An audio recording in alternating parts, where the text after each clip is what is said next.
When I was 7 years old, my dad hired engineers throughout the whole world. It was 0 women being hired. I said, where are the rest of the group? And he said, what do you mean? I said, it's only a male group. Where are the women?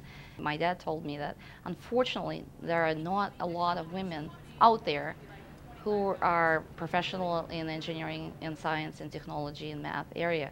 It probably wasn't really looked on then as the thing for girls to do, to be in math, science. It wasn't so cool.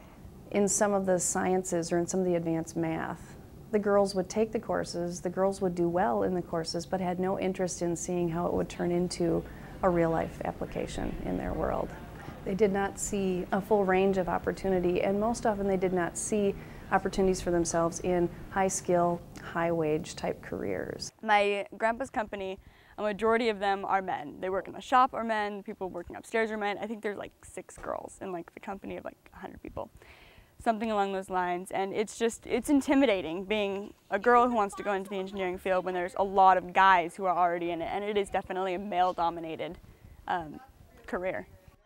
That one's 5 inches. When I was 3, my mom bought me this set of tapes, and they were for all the different careers: chemist, physicist, zoologist, everything. And one day I heard one called I Want to Be an Astronaut.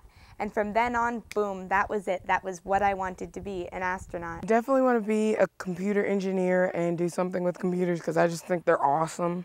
It was a surprise to me that sometimes girls or even teachers or counselors, they didn't know something which was going on in their community. There's a lot of competition to get girls' interest. These organizations, they're after the same girls, some of them are after the same money, and some of them just don't have the resources, so if they can share their resources, I think it's great.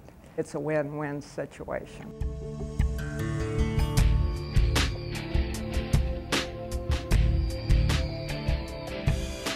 Well, the National Girls Collaborative brings together nonprofit, educational institutions, and corporations to look at how to increase the amount of girls in science, technology, engineering, and math.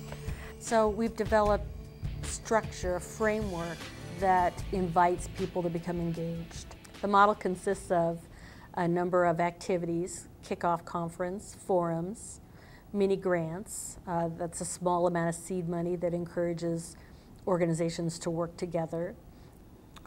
A program directory, it's an online portal where organizations can enter their information, their needs and resources, and find like organizations.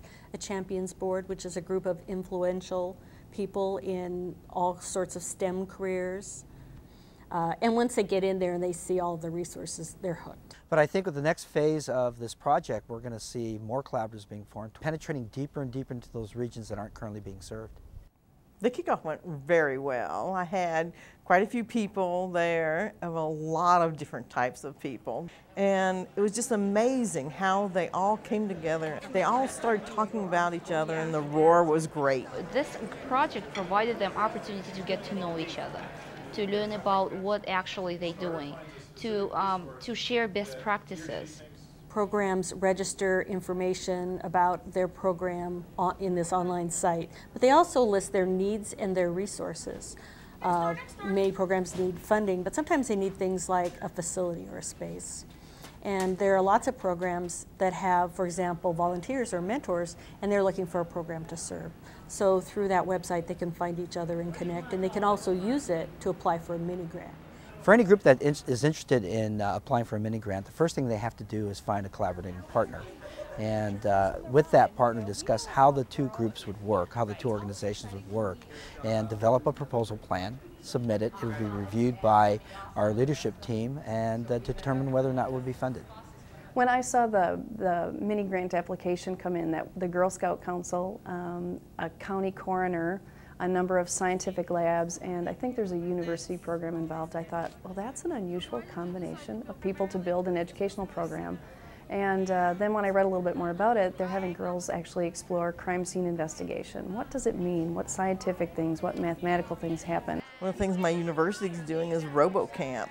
The girls designed the robots, and the girls said, well, let's attach a pen to these robots and have the design that the robot's moving recorded. So that's what they did. They ended up making robo-art.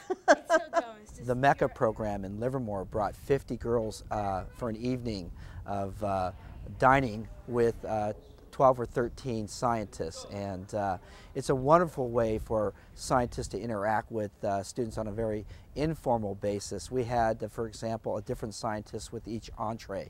You might have a geophysicist with your salad, a chemist with your main entree, and maybe a marine biologist for dessert. So these are wonderful. This is a wonderful way for girls to interact on an informal basis and yet receive that very important aspect of role models. I remember reading from the coordinator of the project, the girls don't think they're going to be able to do this. This is like a swimming pool This is the pool filter, yeah, it's a pool filter cartridge. What I did was the sturdy slider. My project is the automatic animal feeder. So I thought I could use put a computer chip in there and have a similar program for my pet. I did period panties, and what it is, it's for women that have like heavy flows when they're on their period. You find other girls with the same ambitions as you do, is you want to go into the engineering despite what other people think, and so do they.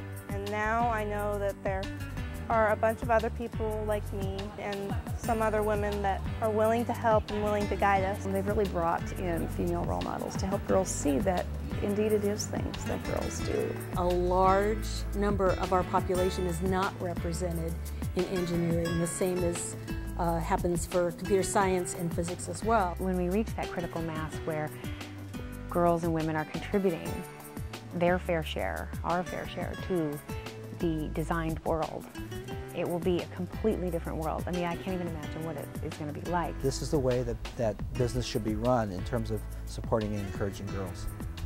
Engineering to me is an adventurous thing where very smart, very wise people apply their knowledge. Well, just getting up in front of the Intel engineers and showing real engineers our projects that we'd worked on and spent so much time on, asking us real questions, and we answered them and they didn't laugh at us. That was just a rush. The girls that we worked with, they said, oh, we wish it had continued. We really enjoyed it. Given the right kinds of education, enthusiasm, and drive, they could really accomplish anything that they set out to accomplish. I can do anything I want to do at all times. I have the most opportunities. So I think we had an impact on them. You've got to follow your passion, and I totally believe that. I would encourage you to get involved with our program, collaborate with other organizations, learn what the other organizations are about. We can really make a difference.